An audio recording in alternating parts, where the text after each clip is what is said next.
Welcome to another episode of the Peak Potential Success Show. My name is Fong. I'm an entrepreneur, business strategist, real estate investor, speaker, and also best-selling author. And every single day, I help others unlock potentials and guide them to succeed. Today on the show, we have an amazing guest. In fact, this person is very, very special because he was there at the very beginning of our journey. He was one of those people, him and his wife, were those people who were always up on stage talking about their successes, their real estate careers, what they've done, all this great stuff, speaking, writing, whatever it was, always on stage. And they were people that my wife Jessica and I were like, oh, I wish we could do what they're doing. Oh, I wish we could have their success. Oh, when can we do what they're doing, kind of thing. So we've always looked up to them as a power couple and somebody we've always looked up to. And also we were very, very fortunate that they were so warm, so kind, and so open-armed that they kind of let us into that group and was so kind to us and helped us out and all that kind of stuff. In fact, we shared a helicopter ride, which is something we'll always remember. And I'm very, very, very excited to have him on my show today. He is a real estate investor. He specializes in acquiring, renovating, managing, selling properties. He has a podcast, the My Biz Dream Team, talking about personal branding, development, and also coaching. He is an author of a few books, co-authoring the book on investing, Always On, and also a new book coming up, which is the TITHE, Invest, and Save. So please welcome real estate entrepreneur, investor, CEO of Radar Investments, business advisor, author, speaker, Mr. Dexter Montgomery. Thank you. Thank you so much for that great introduction, Fong. Appreciate it. And for your guests, I just want them to know that, you know, we shared that experience on a helicopter ride some years back in Las Vegas, and we were out in the desert, and basically the helicopter was overheating. And so we were all kind of like anxious about, you know, continuing the tour of the Colorado, I think it's Snake River, I believe, and Hoover Dam, I believe. So thank you for that. So yeah, we share a common bond there together. So yes. Whether that's all part of the show or not, that's what we're telling ourselves. It was overheating, we were falling, it was the end of our lives, whatever it was. We all survived. Yes. Well, thank you very much for being here. Yes. Go ahead. And it's always nice seeing you online. It's always nice seeing you on social media. You're always doing something impactful. You do a lot of stuff for the community. You do a lot of charity work, but you're also very, very active in the speaking area, book writing area, investing area, businesses, and all that kind of stuff. So for people who don't know who you are, share with us your journey. Everything from when you first started in whatever career you were studying before to what you are now. Yes. So, Fong, I started a long time ago. I had an influential uncle in my family who told me about real estate at an early age. And I didn't get it because I just couldn't see, you know, having real estate as an investment vehicle. But he was telling me that, you know, investment, in order to be wealthy, you have to have real estate in your portfolio. Okay, so fast forward some years later, you know, I took a job like a lot of people do, worked for, you know, 20-something years. And then I looked at my 401k plan, and this was back in 2008.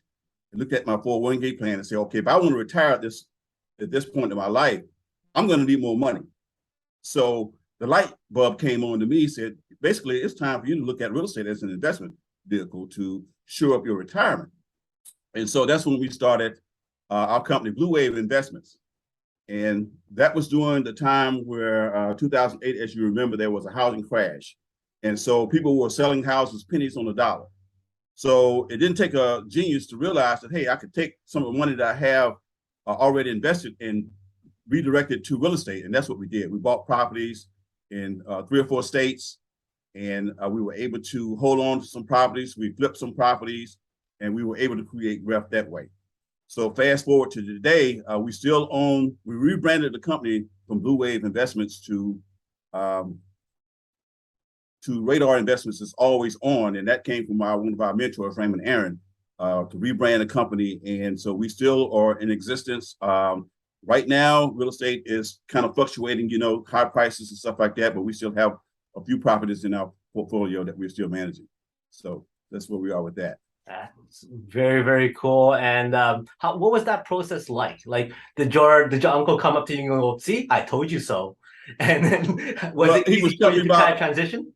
Yeah, so he was telling me about one of his best friends who had 52 room houses. Oh, wow. And I just, why would anybody want 52 rental houses? And see, that was the mindset that I was in at the time. I didn't realize what was being told to me. But anyway, he told me, say, well, my friend Mr. Johnson has 52 rental houses, and he doesn't work at a job. Basically, he just collects rent. And I said, oh, okay, all right.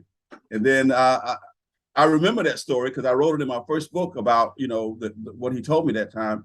And I realized that, hey, this is something that, we need to take advantage of, and we also need to teach other people how to do it.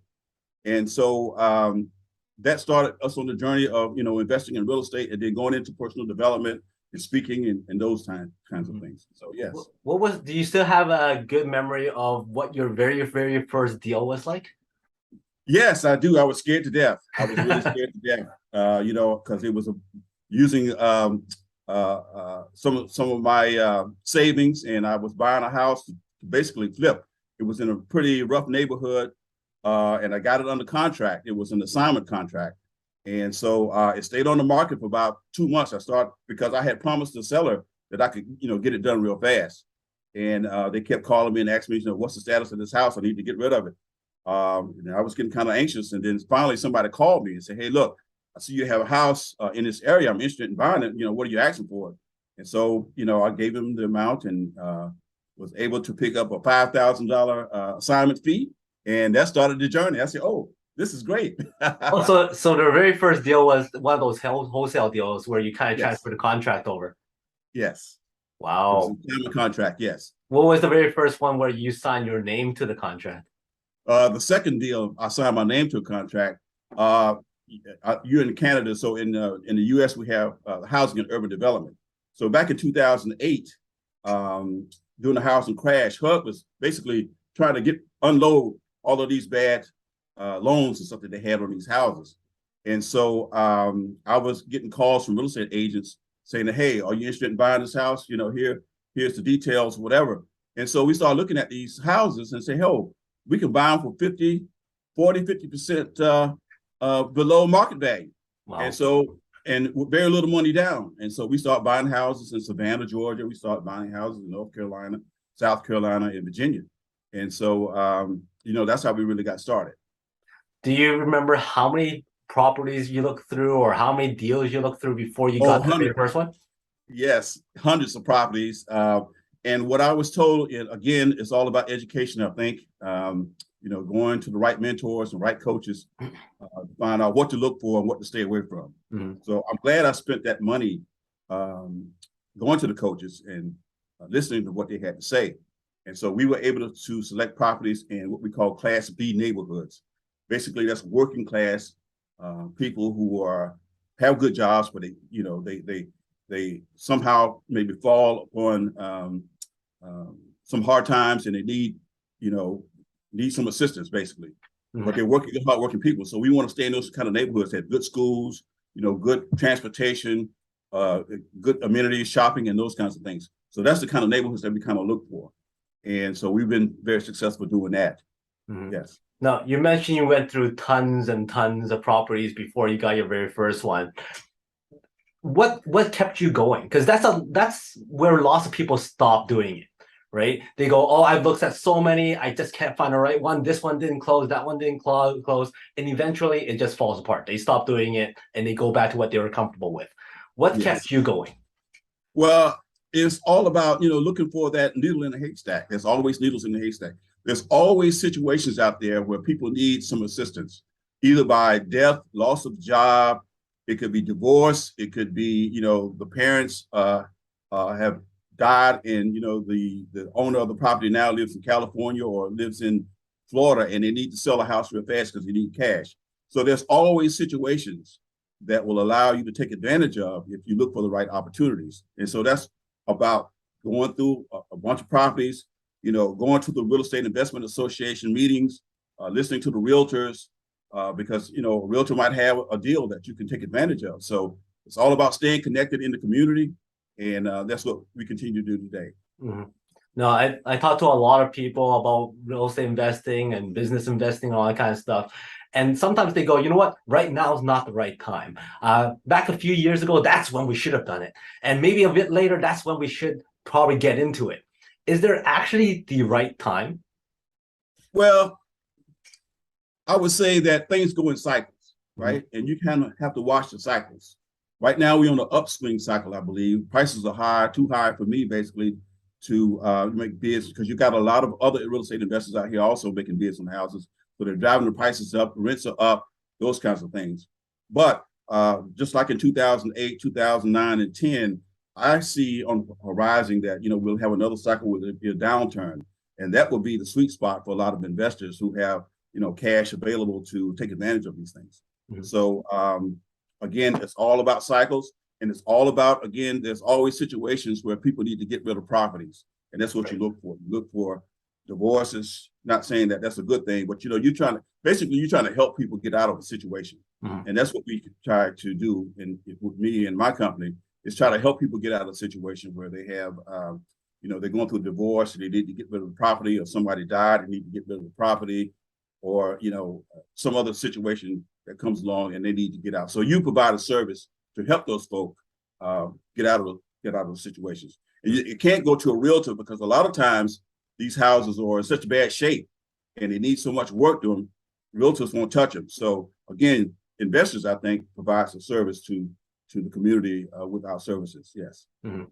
Now, would you say that because there's up and down cycles, you as a very, very like successful real estate investor, you know what kind of strategies to apply, whether it's up or down in those cycles, correct? Yes, again, it's all about education. I'm glad I took the time to be educated about real estate investing because it's always a strategy. You want to know what your exit strategies are going to be when you look at a house, whether it's going to be buy and hold in the house, or you're going to flip the house, or you're going to keep it for long term, or you're going to put it into a program where you have either rent to own, lease to own, or those kinds of strategies. So it's always a different strategy with any kind of property.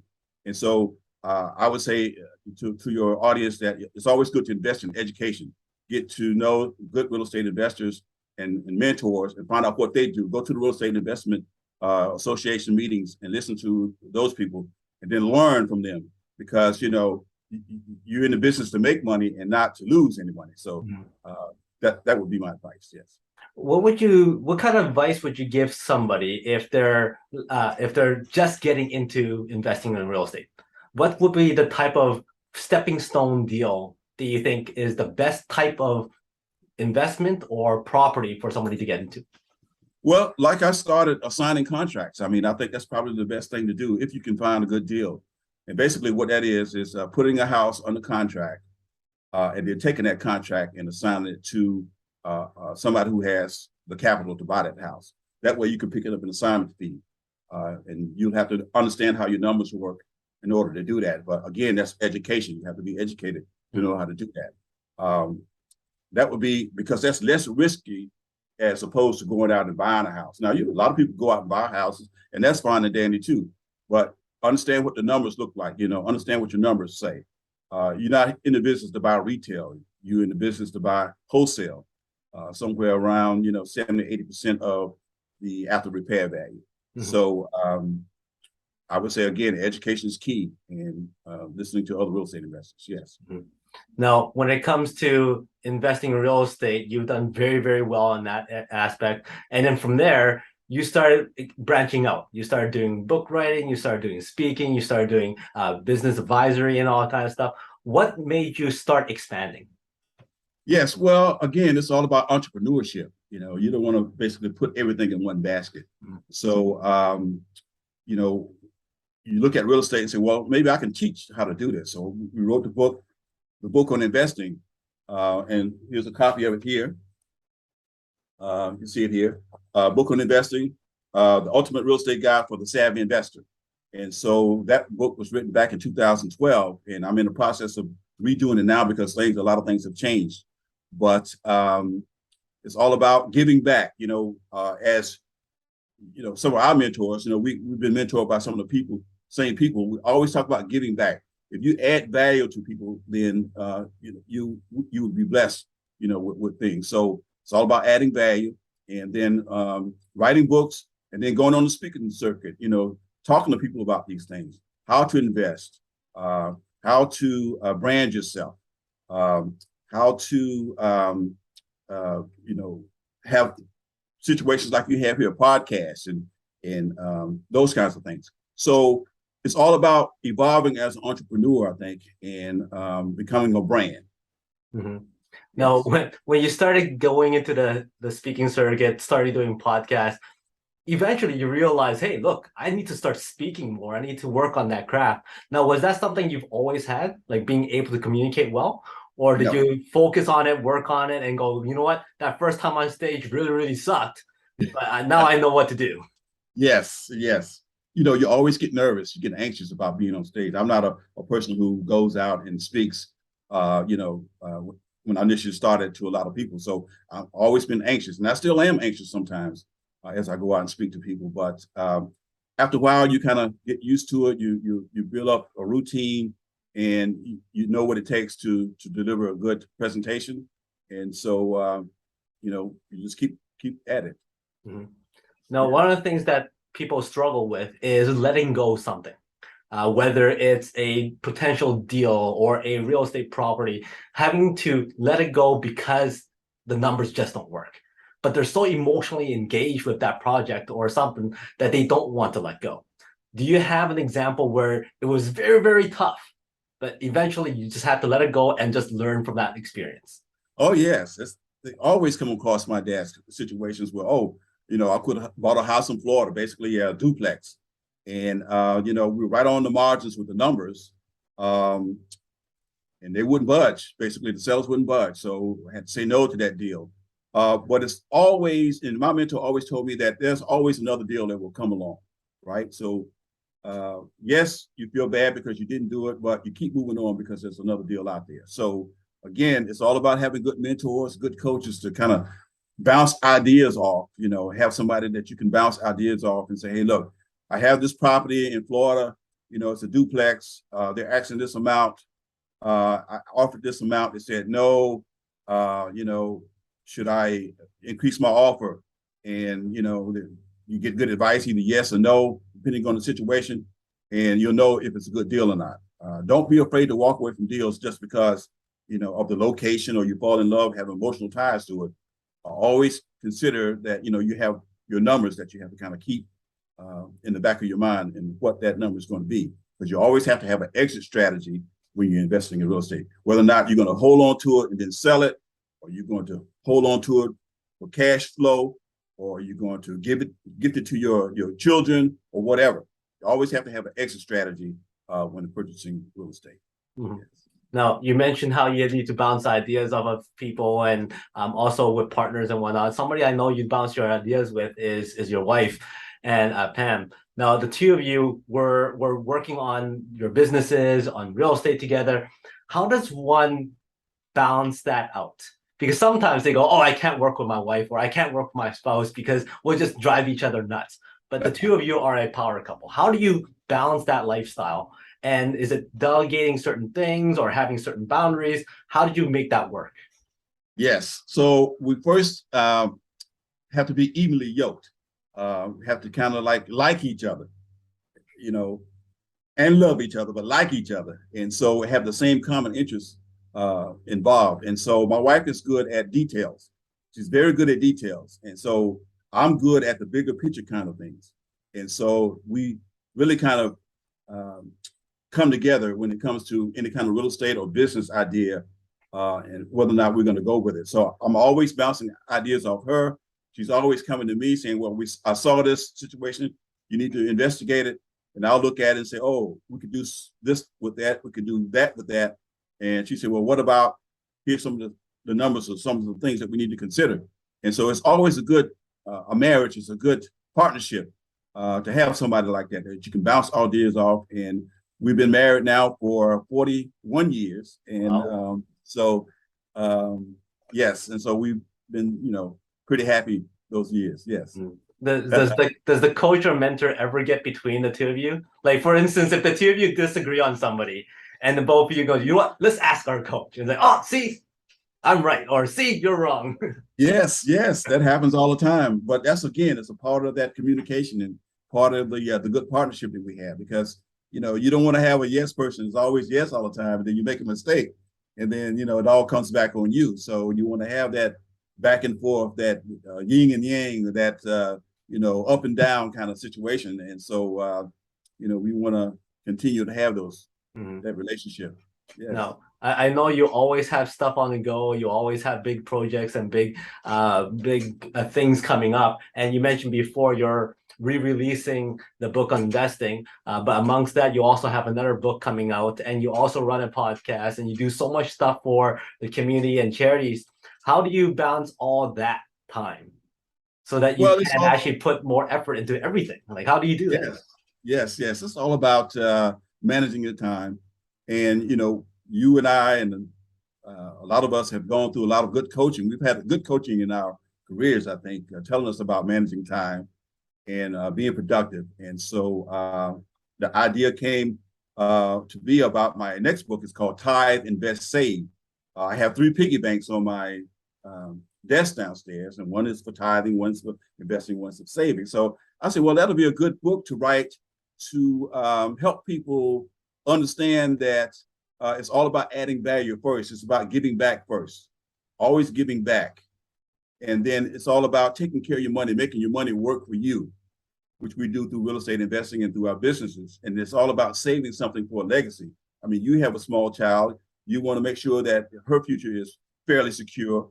I have, my family. And so we always talk about leaving a legacy. So that idea came to me, and I said, oh, I need to put that in the book. And so right now, I'm finishing up the chapters, and hopefully it'll be going to editing, and hopefully it'll be out in the fall. In the other businesses, basically, I try to delegate as much as I can because, again, it's all about having good coaches and mentors. They tell you to delegate stuff to people because you can be more successful coming with the ideas. You can delegate the execution of the ideas, with your staff and with others. And so that's how basically you can do a lot of different things and still have time for your family and your friends. And so that's what we've been doing. Thank you. Now, you mentioned about coaching a lot and how you deferred back to your coaches a lot. Was there one specific moment that you can remember where the coach really, really gave you a hard time and it gave you one of the best lessons of your life? Yes, I have. And it was about procrastinating, right? Procrastinating is the killer of any kind of entrepreneurship. You have to make sure that you're doing the right things and doing them in a timely manner. So one of my coaches got on us because we were supposed to, make some telephone calls. And again, it's all about making some cold calls. A lot of people don't like to do that, but we had to do it because, we had to find either funding for something, or you had to find, ask a person if they're willing to sell their properties, or those kinds of things. So, they said, well, you need to make maybe 50 calls or 100 calls a day, right? And that takes a lot of discipline. And so if you procrastinate, your coaches, accountability coaches say, hey, look, how did you do on that calling list? I'll get 10, and they say, oh, that's not good enough. No, that's not good enough, So it's all about accountability. And it's not personal, but it's all about, using your time wisely and being accountable for the goals that you set for yourself. Mm-hmm. Now, one of those things that really hold people back from making those calls is that fear of the unknown, that fear of picking up the phone, that fear of having somebody answer the phone. I mean, I remember calling somebody and please get me the answer machine, or please get me to voicemail, right? How do you combat that fear? Is there anything that you do with your mind, or do you trick your mind with something so that, I'm just going to pick it up and I'm going to go and call these people? What do you do? Yes, it's all about positivity because, for every, I don't know, maybe 50 or 100 no's, there might be one yes. And that one yes could be the golden nugget. So you always have to kind of keep that in the back of your mind that, hey, I'm doing this because I have a set a goal and this is what I'm looking for. And, if you keep moving forward and keep keeping it in your forefront, then it's going to happen for you. It happened for somebody like me. And so I'm sure it can happen to any of your guests here today. So just be disciplined, listen to your coaches, your mentors, people like you, and do what they tell you to do. Because, somebody told me one time that a wise man learns from his own mistakes, but a genius learns from others' mistakes. So if somebody's giving you their wisdom and knowledge, either through books or through this podcast, you need to listen and you need to take heed of it if you want to reach your goal. Mm-hmm. So that would be my advice. Now, how did your podcast come about? Well, the podcast came about because we were looking for, again, it's all about how can we add value to somebody's life. And so we had reached a certain level and said, well, we can teach this to other people who want to do it because in this area, there are a lot of retirees. They have a lot of skills. They have a lot of skills that they've learned over the years, and they want to take those skills and become entrepreneurs. So the podcast came about saying, okay, you have those skills. Have you ever thought about doing this or doing that in order to make money at it? Because if you're a good speaker or you're a good analyst or you're a lawyer or you're a whatever it might be, it all can be turned into a business if you can add value to somebody's life. Mm-hmm. And so the podcast came about to help people make that transition. Mm-hmm. Now, you talked about adding value a lot throughout this podcast. One of the things that you guys do for adding value is doing a lot of charity work. I see a lot of posts of you helping out the community, raising funds and all that kind of stuff. Now, I know a lot of other people who goes, I really want to, but I don't have time. Or I'm already struggling enough with my day-to-day job. How do I find time to go and get donate money to a charity? How has charity work and spending time volunteering your time really changed your life? It's because it's just a blessing to give, and I think that's what I've been taught. You've been taught is to always give, and because you receive blessings that way, you open up the universe. God blesses you when you bless other people, and so there's a need in your community, whether it's not always about the money all the time. It could be your time. It could be other resources. It could be your skills that you've learned. That you can mentor young people. You can teach, young people. So it's all about giving back to the community, and it will definitely come back to you. We found that out so many times. I was taught that so many times throughout my life that the more you give, the more you receive. And I really do believe that. So we've incorporated that into our business, practices and our business thoughts. Is always talking about how we can give. How can we give more? And so we've done that, and it's been a blessing to us. Mm-hmm.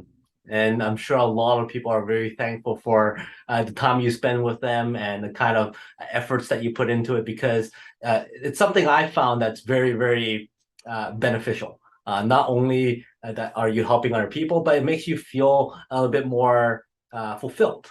Yes. By not always looking for the money and not always looking for benefits for yourself, kind of thing, yes. Right? So it's been one of the things that is very important in our lives. Now, if I was to take you, and you've been on the world stage many, many times, I know, and you've already given us a lot of golden nuggets of advice, but putting you back on the world stage once again to share one main message for everybody to remember Dexter for, what's that one message? Give. Give. Always give. The more you give, the more you receive. And again, it's all about adding value to people's lives. And because when you add value to their lives, you'll be blessed in so many ways. You just can't count them. And so people always seek you out because they know that you're genuine and that you want to help them achieve the success that they want to achieve, just like you're doing here. So this is great. This is really great. Awesome. Well, I could definitely tell you this. I feel very blessed to have you here and for you to share your experiences, to be so open-armed and open-minded and so fulfilling to our lives. It's been a great journey, and I look forward to seeing you in person again, because it's been over 10 years since we've seen each other. Yes. So. And you and Jessica got married. You had a child, and just can't wait to meet her at some point in time. I hope that she will be a teenager before I see her, but I know she's beautiful, and I'm so grateful to have you and your wife in our midst, and have known you for years, and we shared some things together, like I said in the beginning, and so that kind of bonded us, I guess, over the years. So thank you for having me on your program tonight. Well, awesome. Well, thank you very much. But before I let you go, I got 5 quick questions for you. Give me the first thing that comes to mind. Okay. All right. You're stranded on the deserted island. You get one food to eat for the rest of your life, no consequence. What's that one food? Grapes. Grapes. That's the first time I've heard that. Awesome. Hollywood calls and go, Dexter, we want to do a biopic on you. Who would you cast you to play your part? Blair Underwood. Blair Underwood shows up at your door and says, "Hey, I got the part. I need to get to know you. Let's hang out. But first, I'm hungry." And you go, "No problem. Give me a few moments. Let me serve you something." What do you serve him? I would serve him fish and French fries. Do you have a hidden talent that not many people know about? Yes, I rediscovered cooking again. Oh, wow. And so I've been preparing meals for my family. And I've been very excited about it because they seem to like it. So I got an air fryer and I'm learning how to use the air fryer. So I'm really excited about that. So I've learned to cook again. I used to cook when I was single and, just cooking for myself, but I've been married for 40 years. And so I've learned how to really kind of, put the recipes together. So that's exciting. So they all of a sudden they're like, "You've been holding out on us all these years. Come on." Yes. Give me a number from 1 to 5. 7. 7. Oh, 1 to 5. I'm sorry, 1 to 5. 3. 1, 2, 3. So how would you relate success to a cavity? Ooh. Well, there's always dips and holes, but on the flip side, there's always mountains to climb. Well done. Thank you very much. That is how success is like cavities. Is there anything else that you want to share, last words? And also, what's the best way to reach out to you? Yes, the best way to reach me is at my email address is Dexter Montgomery at Verizon.net. I'll be coming out with my TITHE Invest Save website soon. So it's TITHEinvestsave.com. Will be released sometime in the fall. You can also reach me at thebookoninvesting.com. And so that's the 3 ways that you can reach me. And I'm sorry, what was the other question again? Any last words that you would like to share? Last words, I would say, again, focus on your goals. Think about success, postulate success, put it out in the universe, always be willing to help others, because when you help others, you help yourself and you will be successful. Yes. Awesome. Great last words. For everybody else, make sure you connect with Dexter. He is a great person to have in your circle of influence, somebody who you should really, really get to know. Make sure you check out his book, his websites, and also check out his podcast. A lot of great information there, lots of great content. And it's always, always a joy to listen to him speak because he has so much great knowledge, so much to give, and always fun to share. So once again, thank you very much, Dexter. It's been a blast. It's been way too long, and I really, really look forward to seeing you again in the future, and with Pam as well. And for everybody else, he is Dexter. My name is Fong. Until next time. Today is the day to lock your peak potential. We'll see you later. Thank you.